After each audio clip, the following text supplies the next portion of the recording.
Hello friends, நம்ம இன்றைக்கி இதை பற்றி பார்க்க போகிறோம். இலக்கிய பரப்புற எபிசோடில் என்ன இன்ட்ரெஸ்டிங்கான சுவாரஸ்யமான விஷயம் நடக்க போது தாங்க பார்க்க போகிறோம். வாங்க வீடியோக்குள்ளே போயிடலாம்.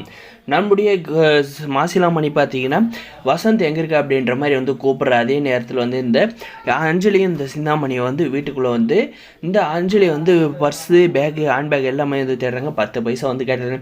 என்னுடைய அஞ்சலியை எதை வந்து தொலைச்சிட்டியா என்ன அப்படின்ற மாதிரி வந்து கேட்குறப்ப பார்த்தீங்கன்னா நம்முடைய அஞ்சலி வந்து என்ன சொல்கிறான்னா, அம்மா ஃபோனுக்கு வந்து ரீசார்ஜ் முடிஞ்சிச்சுமா, என் கையில் வந்து 10 பைசா இல்லை, என்ன பண்ணுறதுன்னு வந்து தெரியலம்மா, உங்ககிட்ட இருந்தால் கொடுமா அப்படின்ற மாதிரி வந்து என்கிட்ட எதிரி ஒப்ப வந்து சமாளிச்சு வந்து என்கிட்ட கொடுக்குறா அப்படின்ற மாதிரி வந்து சொல்கிறாங்க. அதுக்கப்புறம் பார்த்தீங்கன்னா சரி இந்த வசந்தை எதுக்கு இந்த ஆள் வந்து கூப்பிட்டான்றதை வந்து நம்ம தெரிஞ்சுக்கலாமா அப்படின்ட்டு நம்முடைய அஞ்சலி பார்த்தீங்கன்னா நம்மளுடைய சிந்தாமணியை வந்து கூப்பிட்டுக்கிட்டு வெளியே வந்து பார்க்குறாங்க. என்ன தான் நடக்குது அப்படின்றத.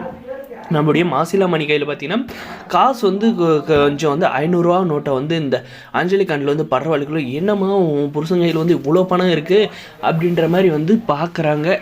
அதுக்கப்புறம் தெருவில் இருடி பார்ப்போம் அப்படின்ற மாதிரி வந்து இதுன்றப்ப வந்து வசந்த் தான் வந்து 15,000 உன்னுடைய மொபைல் வந்து உடஞ்சிருச்சுன்னு இல்லை, புது மொபைல் வந்து வாங்கிக்கோன்றாங்க.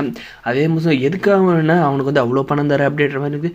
இல்லைம்மா அவன் வந்து லோன் விஷயமா வந்து ஒரு 10 பேருக்கு வந்து கால் பண்ணுறான், அதனால் வந்து நல்ல மொபைல் இருக்கிறது வந்து நல்லதா அப்படின்றாங்க. சரிம்மா பால்காரன் எல்லாருக்கும் வந்து இந்த வீட்டு செலவுக்கெல்லாம் வந்து பணம் அப்படின்ற மாதிரி வந்து லட்சுமி கையில் வந்து கொடுத்துறாங்க.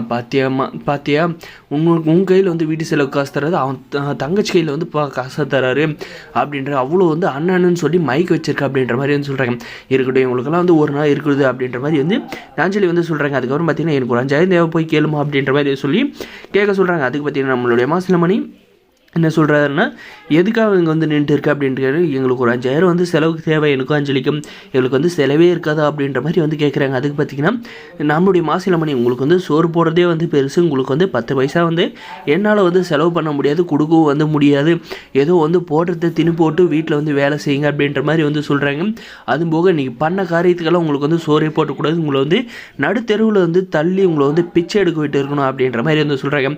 இதெல்லாம் நம்முடைய மாசிலாமணி வந்து கேட்குற வரைக்கும் அந்த அஞ்சலிக்கு பார்த்தீங்கன்னா மூஞ்சில் அடித்த மாதிரி வந்து ஆயிடுதுங்க. அதுக்கப்புறம் பார்த்தீங்கன்னா அந்த சிந்தாமணி வந்து போய் இந்த அஞ்சலி பேச்சை கேட்டுக்கிட்டு வந்து அப்பா கையில் வந்து பணம் கேட்க வந்ததுக்கு நம்ம வந்து சரியான வந்து அசிங்கமாக வச்சு அந்த ஒன்றும் இல்லாத முன்னாடியெல்லாம் வந்து நம்மளை வந்து அசிங்கப்படுத்துகிற அந்த ஆள் இவனுக்கெல்லாம் இருக்குது அப்படின்ற மாதிரி வந்து நினைச்சுக்கிறாங்க இந்த சிந்தாமணி. இதுக்கப்புறம் பார்த்தீங்கன்னா நம்மளுடைய லட்சுமி கையில் வந்து மளிகை செலவுக்காக கொடுத்த காசை வந்து நம்மளுடைய மாசிலாமணி வந்து வீட்டை விட்டு வெளியே போனது வந்து அந்த காசை வந்து நம்மளுடைய லட்சுமியை வந்து கூப்பிட்டு அந்த வீட்டு செலவு கொடுத்த காசை வந்து கூடுறியா அப்படின்னு சொல்லி நம்மளுடைய லட்சுமிகிருந்து அந்த காசை வந்து பிடுங்கி தண்ணியாக வந்து செலவு பண்ண போகிறாங்க. இந்த விஷயம் தெரிஞ்சு நம்மளுடைய மாசிலாமணி வந்து அடித்து துணி துவைக்கிற மாதிரி வந்து 2 பேரும் வந்து துவைக்க போகிறாருங்க.